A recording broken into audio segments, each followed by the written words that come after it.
তাদের ওয়াজিব লঙ্ঘনের কারণে নামাজ হবে কবিরা গুনার সাথে, যদি ভুলেও করে। আর জেনে করলে নামাজ বাতিল হতে পারে। এটা ওয়াজিব, ওয়াজিব লঙ্ঘন করা কবিরা গুনাহ। এখন আমাদের হানাফি ভাইদের ভিতরে ঝামেলাটা একটু বেশি। আহলে হাদিসরা এখানে নিরাপদ। আজকে ওলামায়ে কেরামে নামাজ নিয়ে ফতুয়াবাজি করতে করতে মসজিদ পর্যন্ত আলাদা করে ফেলতেছে। এমন ফতুয়া মিম্বারে বসে আমি দিচ্ছি যে আমার ভিন্ন মাসলাক যারা আছে তারা আলাদা মসজিদ বানাইতে হবে, যে আমাদের মসজিদে জোরে আমিন বলা চলবে না, যদি কেউ জোরে আমিন বলো তারা ধরতে হবে, এই মসজিদে আইসেন না, অন্য মসজিদ করেন, অন্য মসজিদে চলে যান। জোরে আমিনওয়ালারাও ভাবছে জোরে যেহেতু কইতে পারি না আলাদা মসজিদ লাগবই, তাই হেরো আলাদা নাম দিয়ে দিছে আহলে হাদিস মসজিদ। এমন আছে না? এর মানে বুঝাইছে এখানে জোরে আমিন বলতে কোনো অসুবিধা নাই, শরীরে বল যা আছে প্রয়োজনে দুধ রোজ কইরা খাইয়া বল আরো বাড়াইয়া এমন জোরে আমিন কইবা সাত ফাইটটা যাক, এটারে ফরজ বানাইয়া ছাড়ছে যে আমিন কওয়াই লাগবো জোরে। যেহেতু হানাফি মসজিদে গেলে আমি আমিন জোরে বলতে পারি না, তো আমার আমিনের লাইগা তো আর একটা মসজিদ করাই উচিত। এইটা যদি আসতে কই নামাজ নিয়ে আবার বাতিল হইয়া যায়, মানে শরীয়তের বিধানগুলোকে নিজের জায়গায় রাখতে আমরা ব্যর্থ হচ্ছি। যদি হাদিসে জোরে আমিন বলার অপশন থাকে, আপনি না বলেন, তাকে বলার অধিকার দিতে হবে, এটা হাদিস।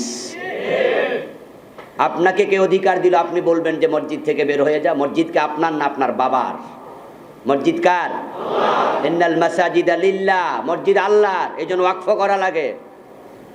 ব্যক্তি মালিকানাধীন থাকলে আমরা বলি জুমা পড়িও নয় মসজিদে, কন্টিনিউ।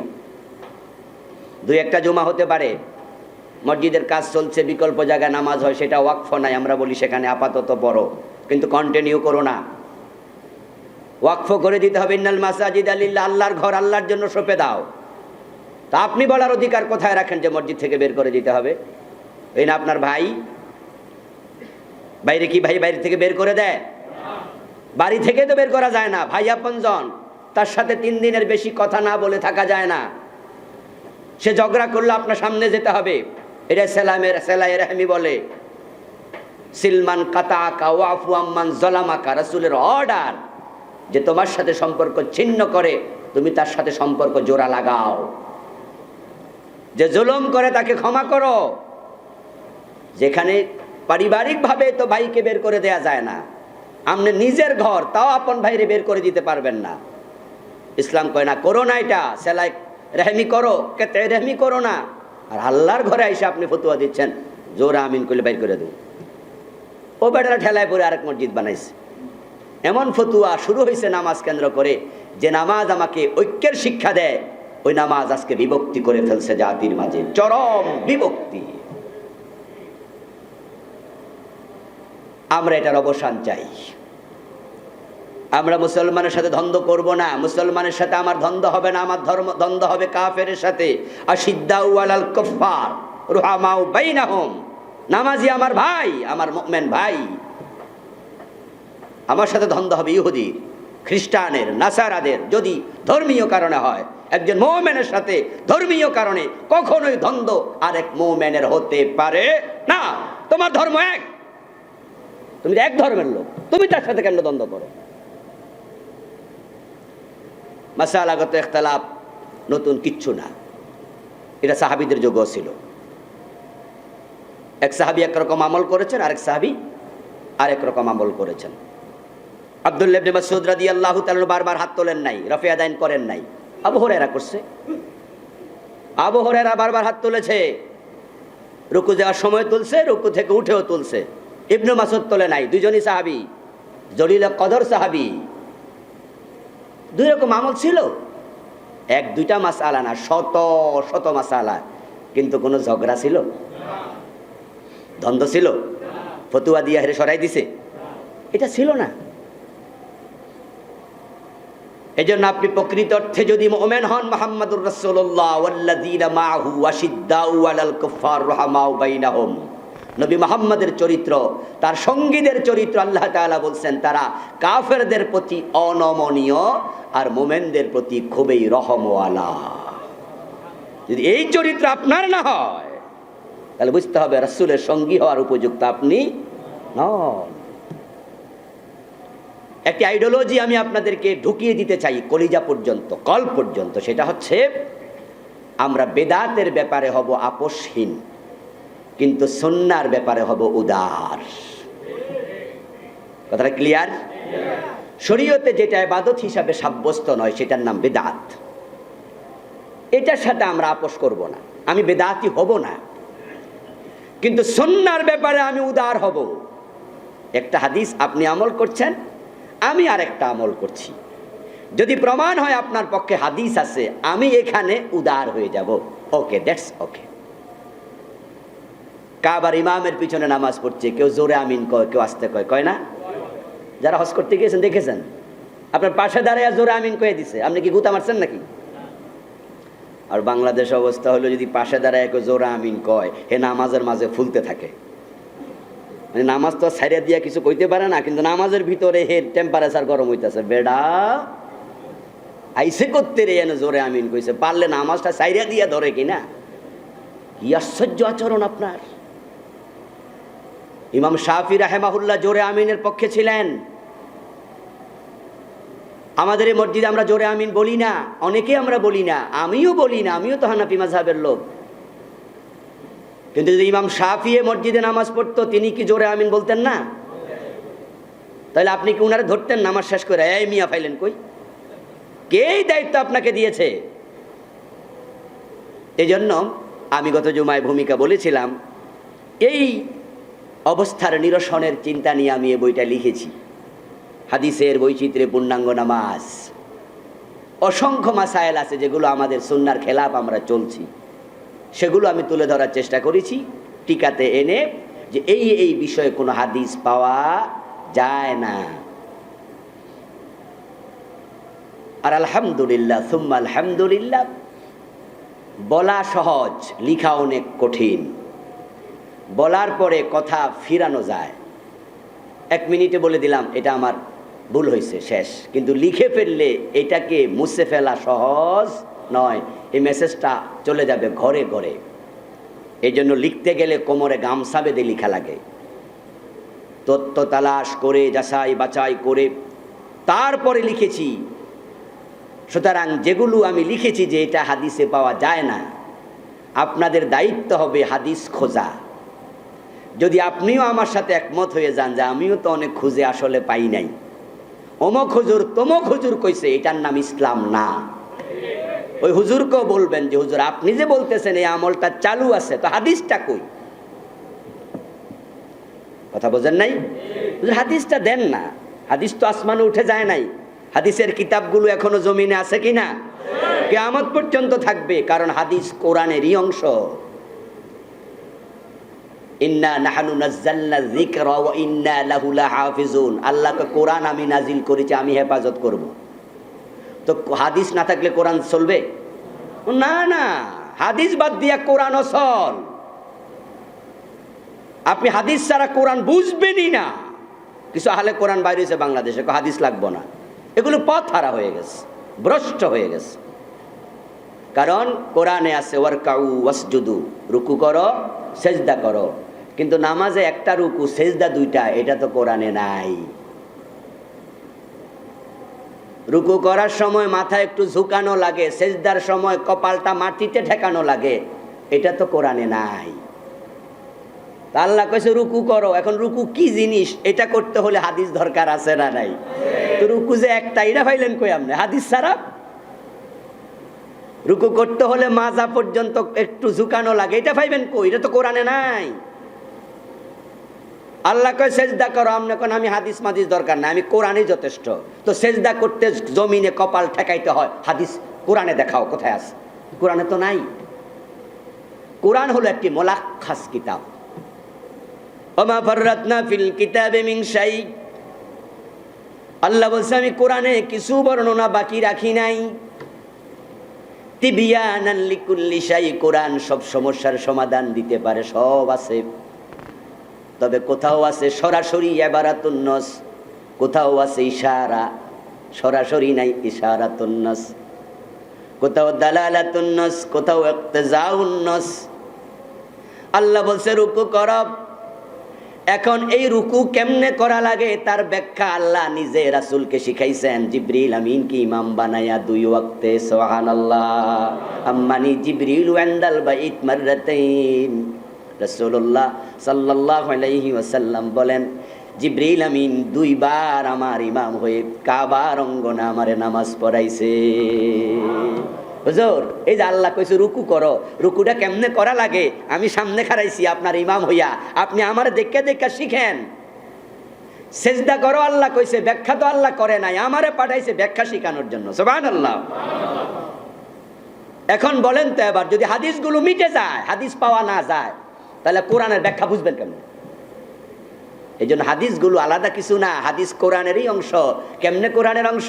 মা আতাকুমুর রাসূলু ফাখুযুহু ওয়া মা নাহাকুম আনহু ফান্তাহু।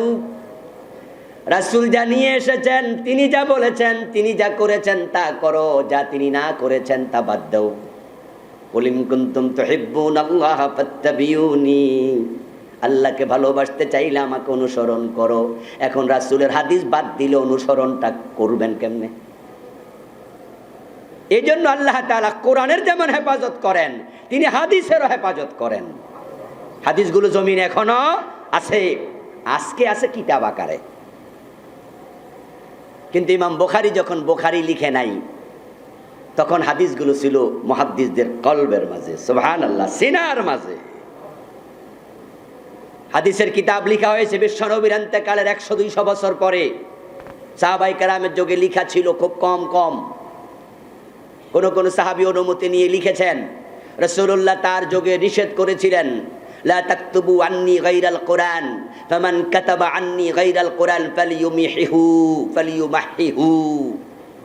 রাসূলুল্লাহ বলছেন, আমার সময় তোমরা আমার অনুমতি ব্যতীত কেউ হাদিস লিখো না, শুধু কোরআনটা লিখো। কোরআন নাজিল হলে লিখার জন্য কিছু কাতেবে ওহী ছিল, তোমরা লিখো এটা, হাদিসগুলো লেখো না আমার অনুমতি ছাড়া। কারণ ছিল, কারণ তখন যদি হাদিসও লিখতো, কোরআনও লিখতো, কোরআন হাদিস মিশ্রিত হয়ে যাওয়ার সম্ভাবনা ছিল। হাদিসগুলো সাহাবারা মুযাকারা করতেন, মুযাকারা, একজন একজনকে শোনাতেন, পড়তেন, বলতেন। তারপরে আল্লাহ তাআলা এমন কিছু মানুষ সেই যুগে দিয়েছিলেন, ওই যে আল্লাহ হেফাজত করবে কোরআনকে, হেফাজত করবে রাসূলের সুন্নাহ হাদিসকে। আজকের যুগে হাদিসের 1 লাখ সনদ মুখস্থ পারে পৃথিবীতে একজন ব্যক্তি আছে আমার জানা নাই। হাদিসের 1000 সনদ মুখস্থ পারে এমনও একজন আছে আমার জানা নাই। বাংলাদেশে বুখারীর হাফেজ আছে, পুরা বুখারীর হাফেজ। জামিয়া কাসেমিয়া মাদ্রাসার ছাত্র ছিল, কুষ্টিয়া ইউনিভার্সিটি লেখাপড়া করছে, সে বুখারীর ফুলটা মুখস্থ করে ফেলছে। জামিয়া কাসেমিয়ার মাহফিলে আলহামদুলিল্লাহ বিগত 3-4 বছর ধরে আমি সেখানে থাকি। একদিন 3 দিনের মাহফিলে একদিন আমি চিফ গেস্ট থাকি। তো হাফেজ বুখারীকে পুরস্কৃত করছে ওখানকার উপজেলার চেয়ারম্যান সাহেব, 1 লক্ষ টাকা দিয়েছিলেন, সেটা আমার হাত দিয়ে দিয়েছিলেন। ওই হাফেজ বুখারীকে কয়দিন আগে আমি একটা অনুষ্ঠানে, এই মাস 2-3 আগে, হ্যাপস করছে সে অনেক আগেই, 2-3 বছর হয়ে গেছে। তো একটা প্রোগ্রাম আমি বললাম যে একটা সনদ সহ বা 2-3টা সনদ সহ হাদিস শোনাও। সে দেখলাম যে একটু বিব্রত। বললাম তো ঠিক আছে, মতন শোনাও। এবার মতন শোনাচ্ছে। হাদ্দাসানা হাদ্দাসানা হাদ্দাসানা কিছু লেখা আছে, আপনারা যারা বুখারী টোখারী বাড়িতে আছে, বাংলা, এখন তো বাংলা অনুবাদ হয়েছে, দেখেছেন, ওইটা হলো সনদ। আর আমরা যেখানে কালা রাসূলুল্লাহ বলে পরবর্তী অংশ বলে, এটার নাম হলো মতন। পুরা বুখারীর হাফেজ, কিন্তু সনদ পারে না, 2-4টা 10টা হয়তো শিখছে, ভুলে গেছে। আলহামদুলিল্লাহ, কয়েক হাজার যদি নাও হয়, কমপক্ষে 1-2 হাজার 3,000 হাদিস মতন আমিও কম বেশি মুখস্থ পারি, আলহামদুলিল্লাহ। কিন্তু সনদ 2-4-5টা মুখস্থ করছি, এতে পেজ গিলাইয়া যায়। আবার দেখি মনে হয়, কয়দিন যায় ভুলে যাই। কিন্তু একটা সময় ছিল এক বসায় 5,000-4,000 হাদিস সনদ সহ শুনেছে একবারে ইমাম বুখারী মুখস্থ করে ফেলেছে, শুধু একবার শুনেছে। মাওলানা আব্দুর রহিম রাহিমাহুল্লাহ একটি বই লিখেছেন, হাদিস সংকলনের ইতিহাস। এই বইটা যাদের পক্ষে সম্ভব সংগ্রহ করে পড়বেন। আবার নাম বলছি, হাদিস সংকলনের ইতিহাস, লিখেছেন মাওলানা আব্দুর রহিম রাহিমাহুল্লাহ। এমন অনবদ্য বই বাংলাতে আর নাই হাদিসের উপরে। পরে আব্দুল্লাহ জাহাঙ্গীর স্যার লিখেছেন আরেকটা পরে জাল হাদিসের ব্যাপারে, ওটাও চমৎকার। মাওলানা আব্দুর রহিম রাহিমাহুল্লাহ লিখছেন আরো প্রায় 30-40 বছর আগে। আমার ভাইরা, ইমাম বুখারী রাহিমাহুল্লাহ সমবয়সীরা যখন শুনল যে ইমাম বুখারীর মুহাদ্দিস হওয়ার আপনার খবর সব মানুষের কাছে কাছে, ইমাম বুখারী অনেক বড় মুহাদ্দিস, ইমাম বুখারী অনেক বড় মুহাদ্দিস।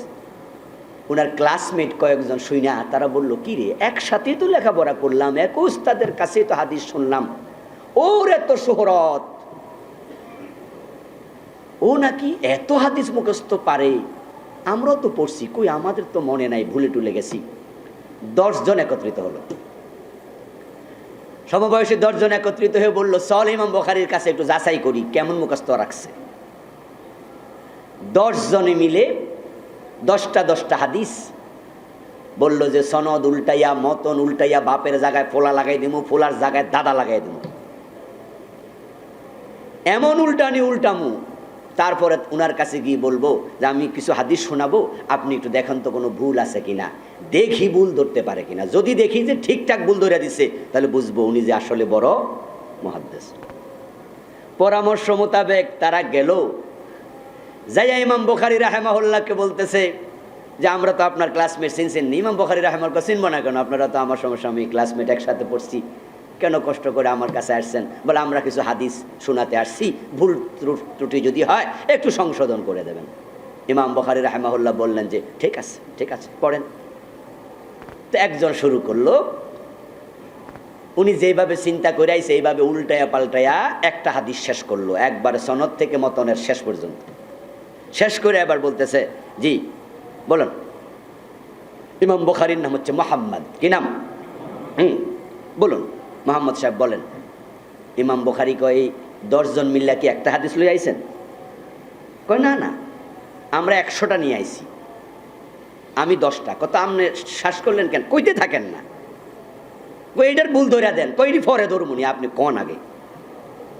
উনি 10টা শুনে শেষ করলো, শেষ করে এবার কই যে হ্যাঁ এবার আমার একটু ছাইরা দেন।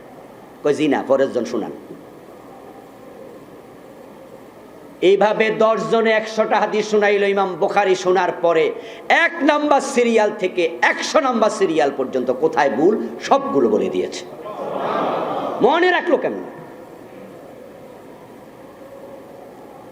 আল্লামা ইবনে হুমাম রাহিমাহুল্লাহর ব্যাপারে শোনা যায়, উনি বাজারে দিয়ে যাওয়ার সময় কানে আঙ্গুল দিয়ে হাঁটতেন। 2 কানে আঙ্গুল ঢুকাইয়া বাজার পার হতো।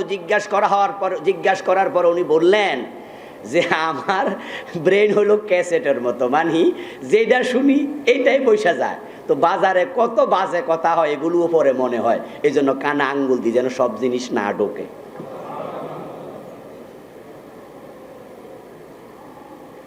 ইমাম হাকিম হাফিজুদ দুনিয়া,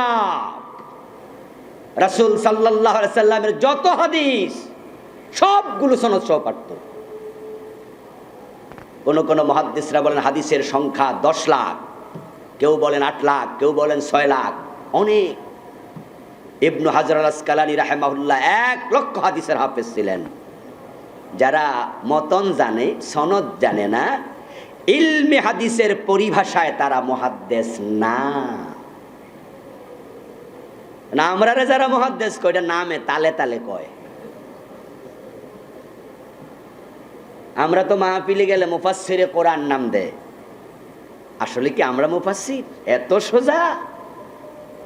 আমরা কিছু তাফসীরের কিতাব পড়ে টরে তারপরে এখান থেকে কিছু ওয়াজ করি, আমরা ওয়াইজ। কিন্তু পাবলিক আমাদেরকে বানাই দিছে কি মুফাসসিরে কোরআন। দেখে দেখে আরবি ইবারত দিলে জের জবর না থাকলে বেটা কানবো বইয়া বইয়া, 1 লাইন পড়তে পারবে না। হেও কি হয়ে গেছে? পাবলিক কইছে। আমি আপনাদেরকে যা বুঝাতে চাচ্ছি সেটা হচ্ছে আল্লাহ তাআলা সেই যুগে হাদিসগুলো কলবে সংরক্ষিত করেছে।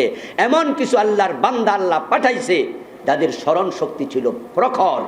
কোরআন যেমন হেফাজত করা লাগবে, কোরআনের ব্যাখ্যা যদি মানুষ জানতে হয়, হাদিসও হেফাজত করা লাগবে। এই জন্য আল্লাহ হাদিসও হেফাজত করছেন, সুবহানাল্লাহ। এর মাঝে হাদিসে এবার ঢুকে গেছে কিছু জালিয়াত। কি ঢুকেছে? কিছু জালিয়াত। আমার ভাইয়েরা, তৎকালীন যুগে যারা রাষ্ট্রপ্রধান ছিলেন, প্রেসিডেন্ট ছিলেন, বিভিন্ন দেশের মুসলিম দেশের আপনার প্রেসিডেন্ট, প্রধানমন্ত্রী, তারা অনেকেই আল্লাহওয়ালা ছিলেন। ভারতবর্ষের বাদশাহ আলমগীর বড় বড় আলেমদেরকে বাড়িতে রাইখা কিতাব লেখাইছে, বিভিন্ন মাসআলার ফতুয়া। ওই কিতাবের নাম হয়ে গেল ফতুয়ায়ে আলমগীরি। শুনছেন না? কথা কয় না কেন আমার ভাইয়েরা? ফতুয়া আলমগীরির নাম শুনছেন? বাদশাহ লেখাইছে বড় বড় আলেমদেরকে দিয়া। হুজুর টাকা পয়সা লাগবে, বাড়ি আপনার টাকা পয়সা বাড়ি ঘর যা লাগে আমি আছি, হুজুর আপনারা ইসলামের খেদমত করেন। আমি আলমগীর তো পারি না, রাষ্ট্র নিয়ে ব্যস্ত, এলেম কালামও নাই, কিন্তু আল্লাহ দ্বীনের খেদমত লাগবে। তা আমার টাকা আছে, আপনার এলেম আছে, সুবহানাল্লাহ। আমার কি আছে? আমার ক্ষমতা আছে, টাকা আছে, রাষ্ট্র আমার হাতে, এলেম আপনার আছে, আপনারা একটু কাজ করেন। এইভাবে বাদশাহ হারুনুর রশিদ, বড় বড় লোকেরা যারা বাদশাহ ছিল, দ্বীনের খেদমত করেছে। যদিও কেউ কেউ একটু মুতাজিলা হয়ে গেছে, ইত্যাদি কথাবার্তা আছে দিক সেদিক, যাই হোক। এখন উনারা যখন কাজ করাইছেন হাদিসের খেদমত, ওমর ইবনে আব্দুল আজিজ রাহেমাহুল্লাহ, দ্বিতীয় ওমর যাকে বলা হয়, 99 হিজরিতে ক্ষমতায় বসেছেন, 101 হিজরি পর্যন্ত ক্ষমতায় ছিলেন। ওমর ইবনে আব্দুল আজিজ রাহেমাহুল্লাহ রাষ্ট্রীয় ফরমান জারি করেছে, বিভিন্ন গভর্নরদের কাছে লিখিত চিঠি। এই গভর্নরেরা, বড় বড় মুহাদ্দিসরা মরে যাচ্ছে, রাসূলের হাদিস হারিয়ে যাওয়ার সম্ভাবনা আছে, তাদের কলবের ভিতরে এলেম আছে, মরে গেলে তো এলেম সহ চলে যাবে, তাই তোমরা হাদিস লিখার কাজ শুরু করে দাও। আমি ওমর ইবনে আব্দুল আজিজ রাষ্ট্রীয় সার্কুলার দিলাম, এটা অর্ডার, দিস ইজ ল, এটা আইন, হাদিস লিখো। বড় বড় আলেমদেরকে বাড়িতে ডাকো, টাকা পয়সা দাও, বেতন দাও, খাওয়াও, পড়াও, হাদিস লিখাও। সুবহানাল্লাহ, হাদিস লেখা শুরু হয়ে গেল। এইটা চলছিল। ধরেন একজন খলিফা, আমি খলিফা হলাম, এবার আমি খলিফা হয়ে আমিও তো চাই ইসলাম এবার চলতে থাকুক, হাদিসের কিতাব তো সংরক্ষিত হয়েছে, সংকলিত হয়েছে, আলহামদুলিল্লাহ আলহামদুলিল্লাহ, কিন্তু কিছু হাদিস যদি বাদ থাকে ওইগুলো সংরক্ষিত হোক। এখন আপনাদের পাশের মসজিদের খতিব সাহেব বড় আলেম, ওনাকে আমি ডাকলাম যে হুজুর আপনি আসেন, আমি খলিফা, হাদিসের যে কিতাবগুলো সংকলিত হয়ে গেছে আপনি একটু পড়েন, বাকি যে হাদিসগুলো আছে এখনো সংকলিত হয় নাই, বিভিন্ন মুহাদ্দিস বিভিন্ন জায়গায় আছে, আপনি একটু যান, হাদিস সংকলন করেন। হুজুর টাকা পয়সা লাগবে, যা তা দিব, আমি ঘোষণা দিয়ে দিলাম, একটা হাদিস সংগ্রহ করে দেবেন আপনি, যেগুলো ওই কিতাবগুলো তো অলরেডি সংকলিত হয়নি, আমি আপনাকে 100 মোহর দেব, দূরত্ব বেশি হলে 200 মোহর দেব। মুহাদ্দিসের বাড়ি কোথায়? ওই সাহারানপুরে, ওই নিশাপুরে, আপনাকে যেতে হবে, যা লাগে দেব, 200 মোহর দেব, 300 মোহর দেব। এখন খতিব সাহেব হুজুর 300 মোহর পাবে, 200 মোহর পাবে। হাদিসের কিতাব যেগুলো সংকলিত আছে তিনি এগুলো দেখলেন, পড়লেন, বড় আলেম তো বটে, তৎকালীন যুগের বড় বড় আলেম, অভাব ছিল না। উনি দেখার পরে এবার হাদিস খোঁজে, বিভিন্ন জায়গায় মুহাদ্দিসেরা হাদিস বলে, উনি কয় এটা তো মুসলিমে অলরেডি সংকলিত হয়ে গেছে, এটা তো বুখারীতে সংকলিত হয়ে গেছে, এখন নতুন হাদিস পামু কই? কিন্তু একটা পাইলে তো 300 মোহর, 200 মোহর। তাই ও বেটার ভিতরে শয়তান লোভ ঢুকাইয়া দিছে, তোর তো এলেম কম নাই, কিছু হাদিস বানাইয়া দে। আরে তোমার কি এলেম কম আছে? একটা লিখলে 100 মোহর, বাড়ির কাছের কথা। দুনিয়াদার আলেম দ্বীনের জন্য বড় ক্ষতিকর। আপনি বন্ধু, আপনারা যারা আমার সামনে আছেন, আপনারা কোনটা জয়ীফ কোনটা জাল এটাই তো বোঝেন না অনেকে। আর যদি আপনারে আমি কই 10 লাখ টাকা দেবো একটা হাদিস বানাইয়া দেন, আরবি বোঝেননি কেমনে বানায়, বানাইতেও তো জানবেন না। কিন্তু এমন জাল হাদিসও আছে যেটা 1 পৃষ্ঠা লম্বা, 1.5 পৃষ্ঠা লম্বা, 10 লাইন, 12 লাইন, 15 লাইন, 20 লাইন। এখন এত বড় হাদিস যে বানাইছে, এতে কি আপনার আর আমার মতো? হ্যাঁ, বিহাক্কি মুহাম্মাদিন লিমা গফরতা লি ইয়া রাব্বি ক্বালা তাআলা ইয়া আদম কাইফা আরাফতা মুহাম্মদ ক্বালা লাম্মা খালাকতানি বিয়াদিক ওয়া নাফাখতা ফিয়া মির রূহিক রাআইতু আলা কাওয়াইমিল আরশি মাকতুবান লা ইলাহা ইল্লাল্লাহ ফাআলিমতু ইন্নাকা লাম তুজিব ইলা ইসমিকা ইল্লা হাব্বাল খালকি ইলাইক ক্বালা ইয়া আদম সাদাকতা লাউলা মুহাম্মদ লামা খালাকতুক।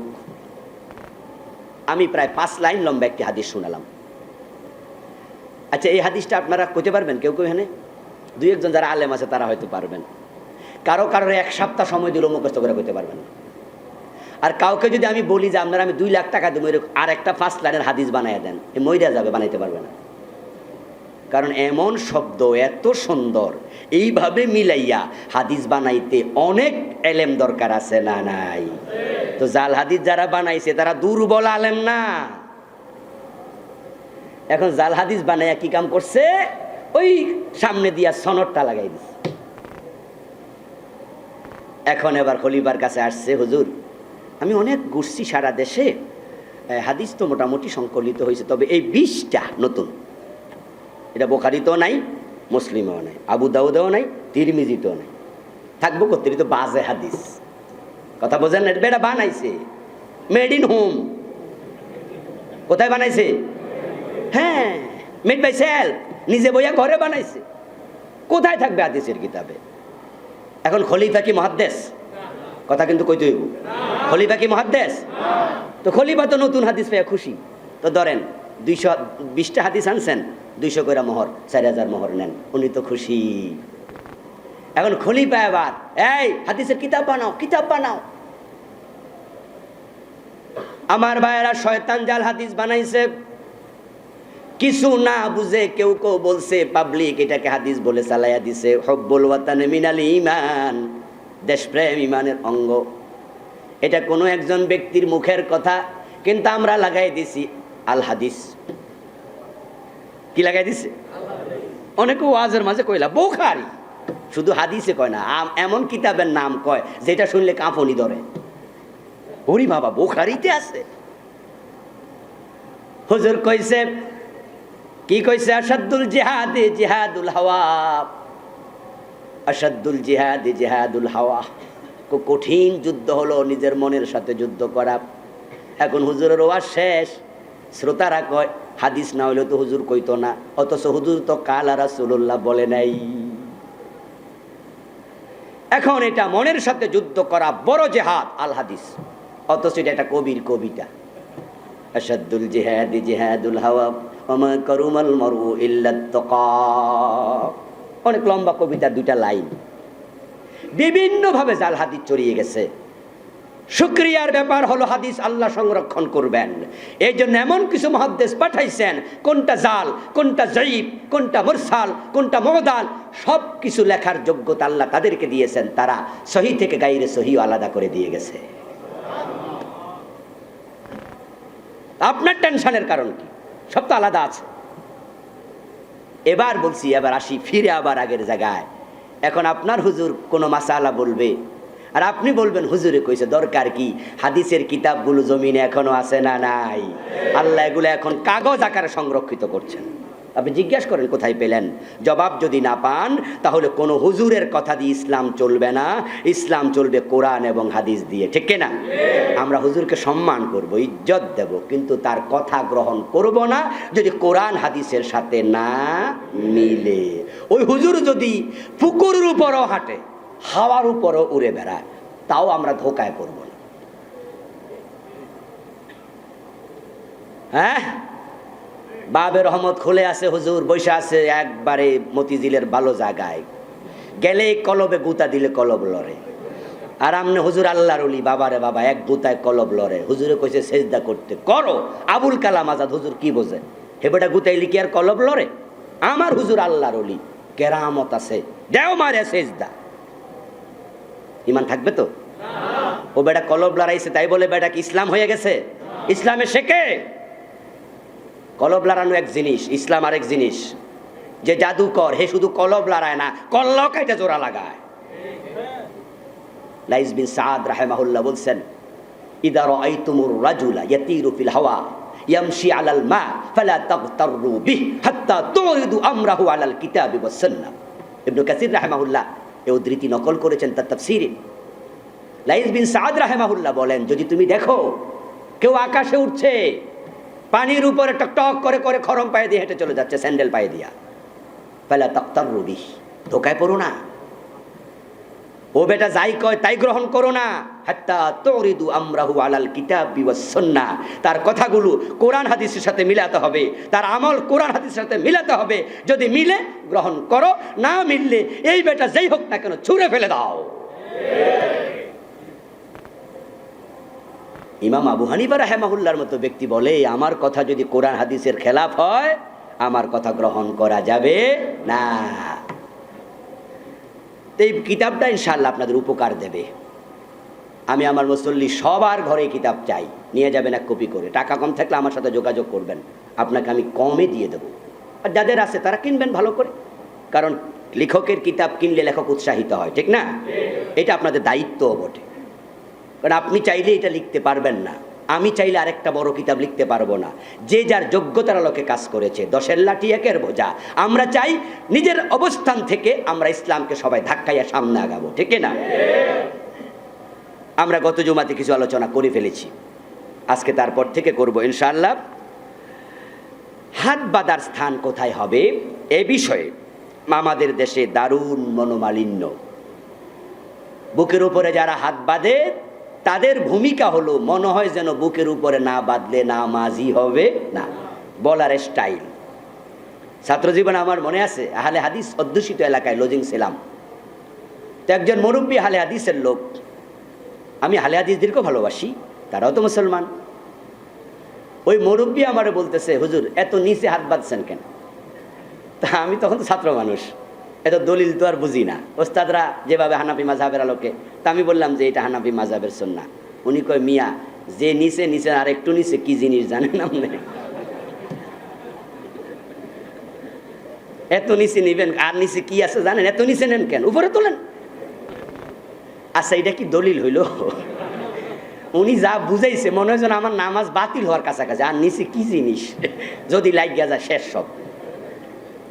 এই যে বাড়াবাড়ি, এটা কি গ্রহণযোগ্য? মানে উনি আমার ধাক্কায় উপরে তুলবে, আবার যে একটু উপরে বাঁধছে আমরা আবার ওর দিকে তাকাই থাকি, এটা এলো করতে রে, নিচে নামা। মূলনীতি হবে আমরা বেদাতের ব্যাপারে হব আপোষহীন, সুন্নাহর ব্যাপারে উদার, ঠিক না? এ বিষয়ে হাদিসে অনেকগুলো জায়গা পাওয়া যায়। রাসূলুল্লাহ সাল্লাল্লাহু আলাইহি সাল্লাম থেকে সহিহ সুন্নাহ দ্বারা যা প্রমাণিত সেটা হচ্ছে বাম হাতের উপরে ডান হাত বাঁধো, এবার যেখানেই বাঁধো। সহিহ বুখারী, সহিহ মুসলিমে ওখানে নির্ধারণ করে দেয়া নাই যে কোন জায়গায় বাঁধো, কিন্তু অন্যান্য হাদিসের কিতাবে জায়গা সহ নির্ধারণ করা আছে। বুখারীর হাদিস হলো সহিহ, মুসলিমের হাদিস হলো সহিহ। অন্যান্য কিতাবে সহিহ আছে, কিছু গায়রে সহিহ আছে। আল্লামা আব্দুল্লাহ জাহাঙ্গীর রাহিমাহুল্লাহ শুধু হাত বাঁধা নিয়ে আলাদা একটা বই লিখেছে, ছোটি কিতাব, 30-40 পৃষ্ঠা, শুধু হাত বাঁধা নিয়ে। অনেক মুহাক্কিক আলেম ছিলেন, এই জাতির জন্য ছিলেন তিনি অনেক বড় নেয়ামত। আল্লাহ কম বয়সে ওনাকে নিয়ে গেছে, আল্লাহ জান্নাত নসিব করুক, বলেন আমিন। আল্লাহ তার কবরকে জান্নাতের বাগান বানিয়ে দেন, বলেন আমিন। কত বড় মুহাক্কিক, মুদাক্কিক, উদার আলেম। বাংলাদেশে এমন আলেম খুব কম জন্ম নিয়েছে। কওমি অঙ্গনে একজন আছে, আল্লামা আব্দুল মালিক হাফেজাহুল্লাহ, উনি বেঁচে আছেন। সনদের উপরে অনেক মুদাক্কিক, মুহাক্কিক। আরেকজন ছিলেন আব্দুল্লাহ জাহাঙ্গীর, উনি আলাদা বই লিখছে। ওই বইতে উনি লিখেছেন হাত বাঁধার যে জায়গাগুলো নির্ধারণ করা আছে ওগুলোর একটা হাদিসও সহিহ নয়। তাহলে আমরা যে জায়গা লইয়া মারামারি করতেছি, আব্দুল্লাহ জাহাঙ্গীর রাহিমাহুল্লাহ সবগুলো হাদিস আনছেন, গবেষণা করে মুহাদ্দিসদের আকওয়াল নকল করছেন, করে উনি দেখাই দিচ্ছেন যে আপনি যেটা লইয়া মারামারি করেন তার একটাও সহিহ না। বুকের উপরে বাঁধছেন, বুখারীতে আছে, শুধুমাত্র মুসলিমে আছে হাতের উপরে হাত, বাম হাতের উপরে ডান হাত। বুকের কথা তো নাই, তো সহিহ অন্য জায়গায় আছে কিন্তু সহিহ না। নাভির নিচে সহিহ না, নাভির উপরে সহিহ না। কেউ কেউ বলছেন গলার উপরে, দলিল কি? আমি এটা এনেছি, আমার কিতাবে এনেছি দলিল। দলিল হলো ফাসাল্লি লিরাব্বিকা ওয়ানহার, তুমি তোমার রবের জন্য নামাজ পড়ো। ওয়ানহার, নহর, নহর, নহর করে কাকে? ওটকে, ওটকে জবাই করে এখানে। তো উনি কইতাছে আল্লাহ কই নামাজ পড়ো এবং নহর, নহর মানে হাতটা এনে আনো। দলিল পাইছে, এটা তার দলিল, গ্রহণযোগ্য নয়। এইভাবে আমরা যে দলিলগুলো পেয়েছি সেটা হচ্ছে ডান হাতের উপরে বাম হাত, বাম হাতের উপরে ডান হাত, নাভির উপরে, নাভির নিচে, বুকের মাঝে, কবজির কাছাকাছি, কণ্ঠনালীরও কাছাকাছি। এখন আমরা কণ্ঠনালী বাদ দেন, বাদ দিয়ে বাকিগুলো হাদিস দিয়ে প্রমাণিত। শুধু কণ্ঠনালীটা হলো আয়াত দিয়া, উনার এই কথা গ্রহণযোগ্য নয়। এখন আপনি এবার রাসূলের মূল হাদিসটা সহিহ যেটা, সেটা কি ছিল? বাম হাতের উপরে ডান হাত। এখন এবার আপনারা শোনেন, আমরা যারা বলতেছি নাভির নিচে বানতে হবে, হাদিস আপনার পক্ষে আছে, কিন্তু যার ফ্যাট বড়, কিছু বড় ফ্যাটওয়ালা লোক আমাদের জমাতেও আছে না নাই? আচ্ছা, উনারে কইলে নাভির নিচে নিতে পারবো নি হাত? অবস্থা কিন্তু জটিল, কারণ আপনি নাভির নিচে সুন্নাহ না হয় কিন্তু শেষ, গজব হয়ে গেল, সুন্নাহর বাইরে চলে গেলেন। কেন ভাই? নাভির উপরে হাদিস তো আছে, ওইটাও তো সুন্নাহ। আবার বুকের উপর হাদিস, ওইটাও তো সুন্নাহ।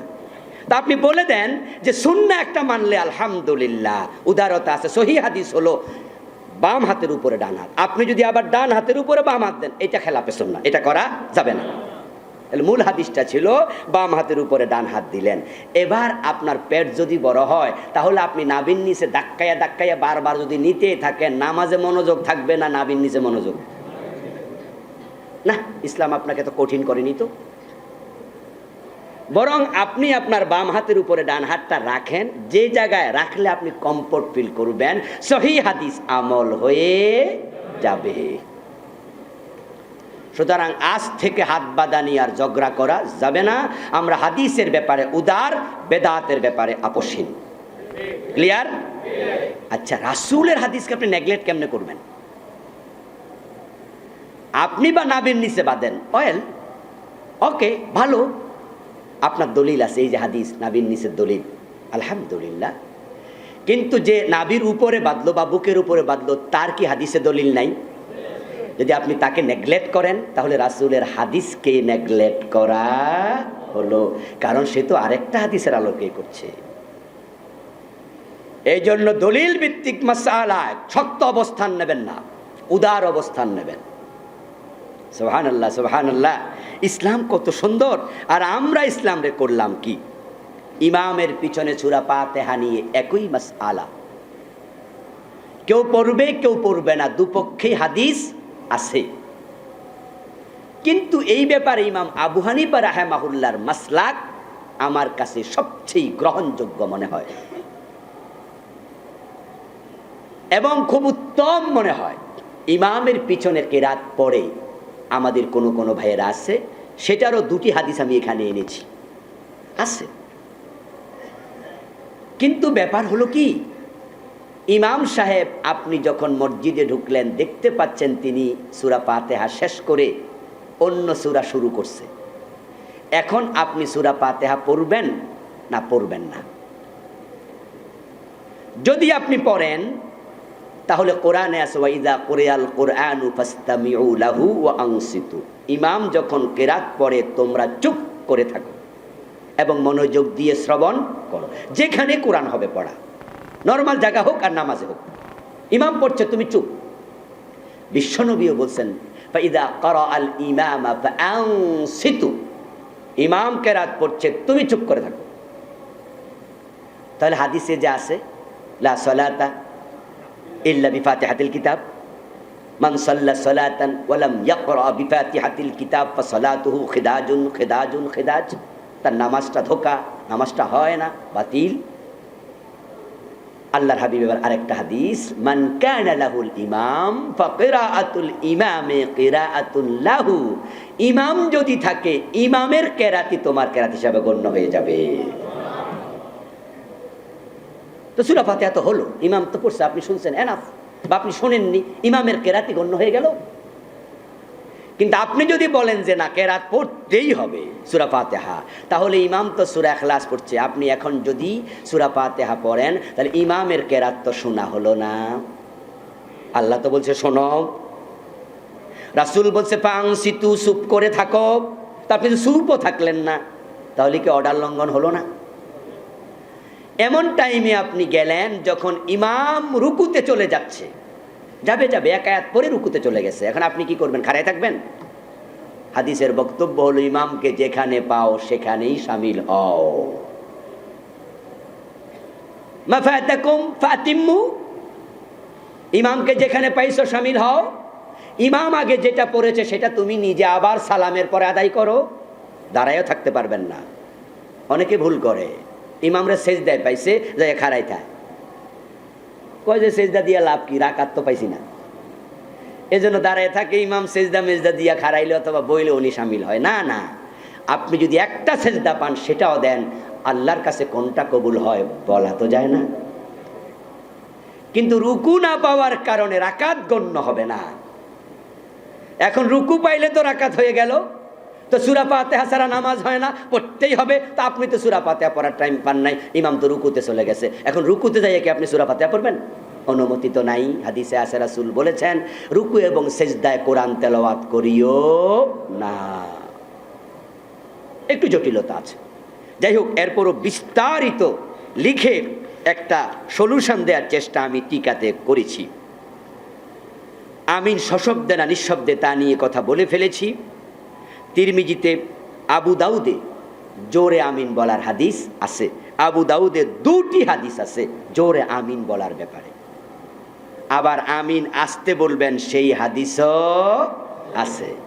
সুতরাং হাদিসে যেহেতু আছে আমরা উদার না, হুজুর উদার হওয়া যাবে না। কেন? আমাদের ডিস্টার্ব হয়। ওরা যখন জোরে আমিন কয় তখন আমাদের কি হয়? ডিস্টার্ব হয়। বাহ বাহ, কি সুন্দর যুক্তি। রাসূল নামাজ পড়ে, গর্দানের মাঝে হাসান হুসাইন উঠে গোড়ার মতো সরে, কোনো ডিস্টার্ব হয় নাই।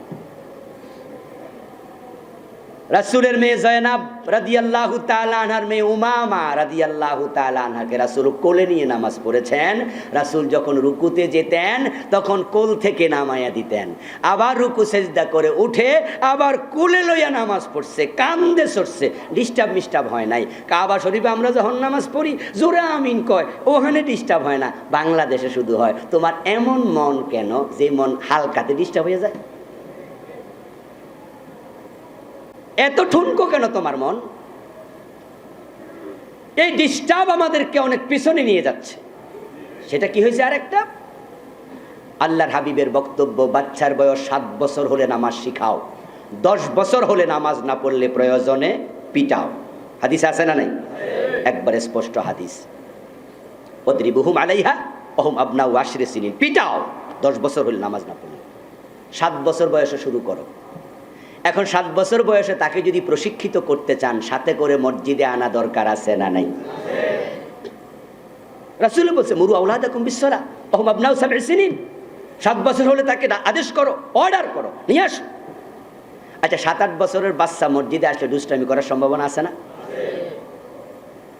এখন বাবা তো বাচ্চারে মসজিদে সাথে না আনলে তো সে ট্রেন্ড হবে না, প্রশিক্ষিত হবে না। সাথে আনছে, বাবা পাশে দাঁড় করাইছে, পাশে দাঁড় করাবেন, দুষ্টামি যেন কম করে। কিন্তু আপনি নিয়ত বাঁধার পরে হেতে আস্তে করে নিয়ত সাইরা পিছু হয়ে গেছে। এখন হেতেরে দেখা পাশের ফোলা আরেকটা গেছে, যাই হেরা দুইজনে গুতাগুতি কিলাকিলি হাসি তামাশা। ছোট মানুষ বোঝে না। আর তো মুরব্বী লাল দাড়িওয়ালা হুজুর নামাজের মাঝে ফুলতাছে, মসজিদে হাসাহাসি। গরিব বাবা সালাম ফিরাইয়া আজরাইলের ছোট ভাইয়ের মতো জাপটাইয়া ধরে, এই কার ফলা, এই ছেলে। আরে বাবা, এমন ধমক মারছে বাচ্চা ডরে কান্দা শুরু করছে। বাচ্চা মানুষ দুষ্টমি করছে, আপনি এভাবে ধমকাচ্ছেন, এই অধিকার আপনাকে মসজিদে কে দিয়েছে? রাসূলুল্লাহর কান্দে ওঠে, আর আপনি একটা হাসি শুনা, কারণ বিশাল ডিস্টার্ব হয়ে গেছে। এখন পরের দিন বাচ্চার বাপে কয়, বাবা আজ মসজিদে যাইবি না? চল। হে কয়, কিয়ামত পর্যন্ত আর যাবো না। ওই লাল দাড়িওয়ালা মিয়া যে ধমক মারছে বাবা, আরেকদিন পাইলে আমার খবর আছে। মসজিদে আসবে আর? এই বুঝি সংশোধনের রীতি? ইসলাম আপনাকে এটা শিখাইছে?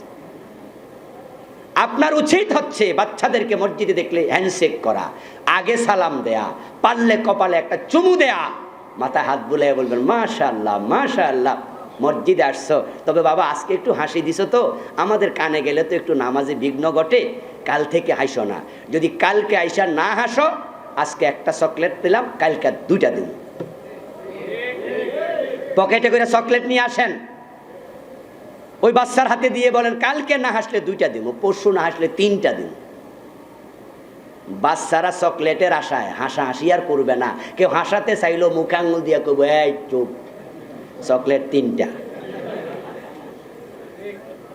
আর বাচ্চারা যদি মসজিদের দিকে আসে, আজকে তারা বাচ্চা, কালকে যুবক হবে, ঠিক না? মসজিদ যুবকে ভরে যাবে। কিন্তু পরিতাপ, ফজরের টাইমে সালাম ফিরিয়ে দেখেন মুসল্লি যে কয়জন আছে, যুবক কয়জন? অধিকাংশই বৃদ্ধ বা বয়স্ক, যৌবনকাল পার করে ফেলেছে, যুবকরা সব ঘুমাচ্ছে। এই জন্য আমরা এটাতে আমাদের জোরে আমিন কইলে ডিস্টার্ব, কাবাতে এত জোরে আমিন কইছে, হিয়ানে তোমার ডিস্টার্ব 40 দিন হইল না, মসজিদে নববী তো হলো না। মনে করবেন, মনে রাখবেন, কাবা হচ্ছে আমাদের জন্য ঐক্যের সূতিকাগার। এই জন্য আপনি ঠুনকোতে রাগ হয়ে যাবেন না, আপনাকে সতর্কতার সাথে কাজ করা লাগবে। রুকুতে বারবার হাত তুলবেন, রফে আদাইন পক্ষে হাদিস আছে, আবার করেন নাই সেটার হাদিসও আছে, আমি বলেছি কিছুক্ষণ আগে। নামাজ চলাকালে আমরা যখন রুকু করি, অনেকে রুকুতে পিঠ সোজা করে না, এটা কিন্তু সুন্নাহ। আপনি রুকু যখন করবেন, মাজায় যদি ব্যথা ট্যাথা না থাকে, আপনি এমনভাবে সোজা হবেন, হাদিসে পাওয়া যায় মনে হয় যেন একটু পানি দিলে পানিটাও পড়বে না। অর্থাৎ আপনার মাথা, পিঠ, ঘাড় সোজা থাকবে। এর ব্যতিক্রম হলে খেলাপে সুন্নাহ হয়ে যাবে। রুকু থেকে উঠে দাঁড়াতেই হবে, এটা ওয়াজিব। সোজা হয়ে দাঁড়ায়া তারপরে সেজদায় যেতে হবে। অনেক নামাজি দেখা যায় তাড়াহুড়ার কারণে রুকু থেকে সোজা হয়ে দাঁড়ায় না, 2 সেজদার মাঝখানে সোজা হয়ে বসে না। তাদের ওয়াজিব লঙ্ঘনের কারণে নামাজ হবে কবিরা গুনার সাথে, যদি ভুলেও করে, আর জেনে করলে নামাজ বাতিল হতে পারে। এটা ওয়াজিব, ওয়াজিব লঙ্ঘন করা কবিরা গুনাহ। এখন আমাদের হানাফি ভাইদের ভিতরে ঝামেলাটা একটু বেশি। আহলে হাদিসরা এখানে নিরাপদ। এর কারণ কি জানেন? কারণ আহলে হাদিসরা রুকু থেকে দাঁড়াইয়া লম্বা একটা দোয়া পড়ে, রাব্বানা লাকাল হামদ হামদান কাসীরান তাইয়্যিবান মুবারাকান ফি। আচ্ছা, এটা যদি পড়তে হয়, এতে কি তাড়াতাড়ি রুকু যাইতে পারবো? এটা পড়া মুস্তাহাব। শুধু রব্বানা লাকাল হামদ অথবা রব্বানা ওয়ালাকাল হামদ অতটুকু বললেই সুন্নাহ আদায় হয়ে যাবে। একজন সাহাবী রুকু থেকে মাথা তুলে কোনো একদিন পড়লেন রব্বানা লাকাল হামদু হামদান কাসীরান তাইয়্যিবান মুবারাকান ফি, একটু আওয়াজ করে পড়লেন। বিশ্বনবী সাল্লাল্লাহু আলাইহি সাল্লাম নামাজ ফিরে সালাম ফিরাইয়া উনি বললেন, কে আজকে দোয়া কে পড়েছে? ওই সাহাবী বলছেন, আনা ইয়া রাসূলুল্লাহ, হুজুর আমি পড়েছি। আল্লাহর হাবিব বললেন, আমি দেখলাম 30 জনের বেশি ফেরেশতা তোমার আমল নামা এটা লেখার জন্য তাড়াহুড়া শুরু করে দিয়েছে। সহিহ বুখারী হাদিস নাম্বার 755, বুখারীর হাদিস, এর মানে সহিহ। এই আমলটা আমাদের ভিতরে কম না বেশি? হ্যাঁ। তো আমাদের হানাফি ভাইরা আমরা এই দোয়াটা পড়ি না, অভ্যস্ত না। না পড়ার কারণে ওই যে রুকু থেকে সামি আল্লাহু লিমান হামিদা কোয়ার সময় রাব্বানা লাকাল হামদ চালাইয়া দেয়, একসাথে চালাইয়া সোজা না হইয়া ডাইরেক্ট চলে যায়। কিন্তু যদি রাব্বানা লাকাল হামদু হামদান কাসীরান তাইয়্যিবান মুবারাকান ফি সবটা পড়ার অভ্যাস হয়, তাহলে তাদিলে আরকান লঙ্ঘন হবে না। সেজদা থেকে উঠে সোজা হয়ে বসতেই হবে, ওয়াজিব। হানাফি মাযহাবের কিছু কিছু ভাইয়ের এখানে সীমা লঙ্ঘন হয়, এই কিছু ওঠে আর পুরা ওঠে না। কিন্তু আহলে হাদিসরা এখানে নিরাপদ। যাদের যতটুকু ভালো ততটুকু ভালো বলা উচিত না? আবার দোষ থাকলে সেটাও আমরা বলবো। এটাই তো ইনসাফ নাকি? এটার নাম ইনসাফ। সাদাকে সাদা বলবেন, কালোকে কালো বলবেন। এখানে তারা নিরাপদ। কেন নিরাপদ? কারণ দুই সেজদার মাঝখানে একটা দোয়া আছে, আল্লাহুম্মা গফিরলি ওয়ারহামনি ওয়াহদিনি ওয়াফিনি ওয়ারযুকনি। এই যে দুই সেজদার মাঝখানে দোয়া আছে, আরো একাধিক দোয়া আছে, আমি এনেছি। ওরা কিন্তু দোয়াটার প্র্যাকটিস করে। তো প্র্যাকটিস করার কারণে তারা চাইলেও তাড়াতাড়ি সেজদা যেতে পারে না, দোয়াটা শেষ করে দেওয়া লাগবে। তো এই দোয়া যদি আপনি না পড়েন কিচ্ছু হবে না, এটা মুস্তাহাব। কি এটা? সুন্নাহ জায়েদা, অতিরিক্ত সুন্নাহ, সুন্নাহ মুস্তাহাব্বা। না পড়লে কিচ্ছু হবে না, কিন্তু পড়ার অভ্যাস করলে আপনার দুসেজদার মাঝখানে বসার ওয়াজিবটা আলটিমেট আদায় হয়ে যাবে। আর দোয়াটা কি চমৎকার রে ভাই! হাদিসে কি পাওয়া যায়? বান্দা যখন নামাজে দাঁড়ায় আল্লাহ তার দিকে তাকায়া থাকে। সুবহানাল্লাহ, সুবহানাল্লাহ। আল্লাহ আপনার সামনে তাকায়া আছে আপনার দিকে।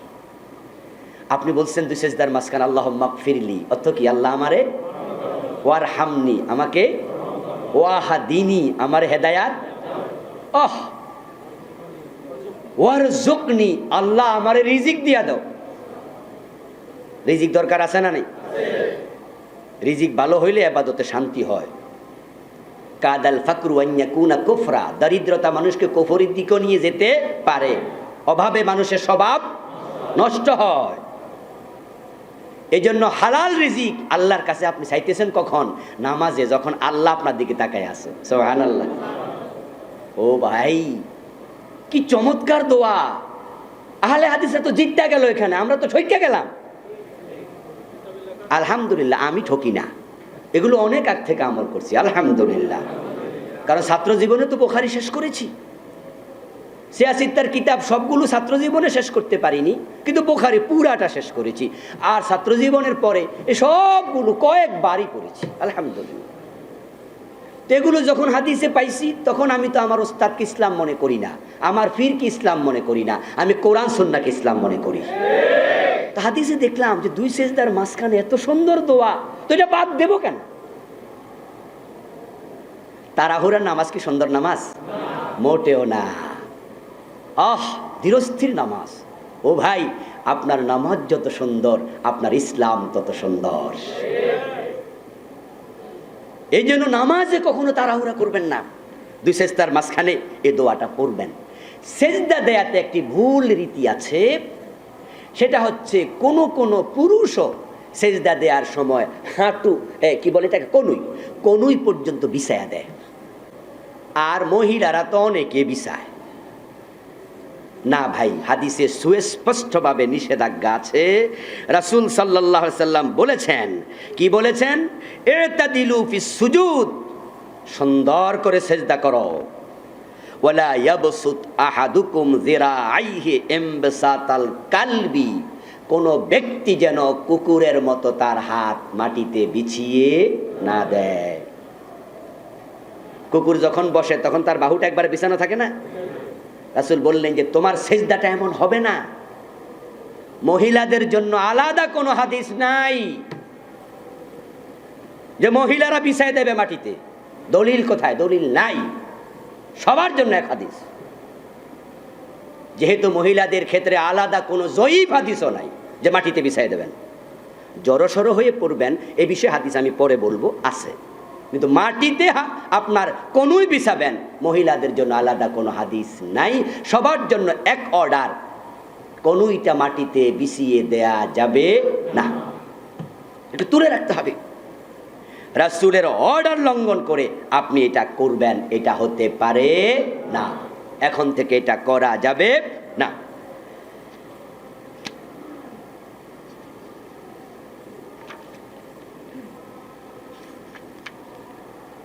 সেজদা অবস্থায় দুই পা কেমন থাকবে? আজকেই সালাম ফিরানোর পরে, এখন তো আমি কয়ে দিতেছি, প্রশ্ন আউট হয়ে গেল তো উত্তর সবার জানা হয়ে যাবে। যদি না বলতাম যে আপনি দেখবেন সালাম ফিরানোর পরে সুন্নাহ পড়ছেন, সামনে কতজন সেজদা করতেছে, সবার পায়ের অবস্থা কি একরকম?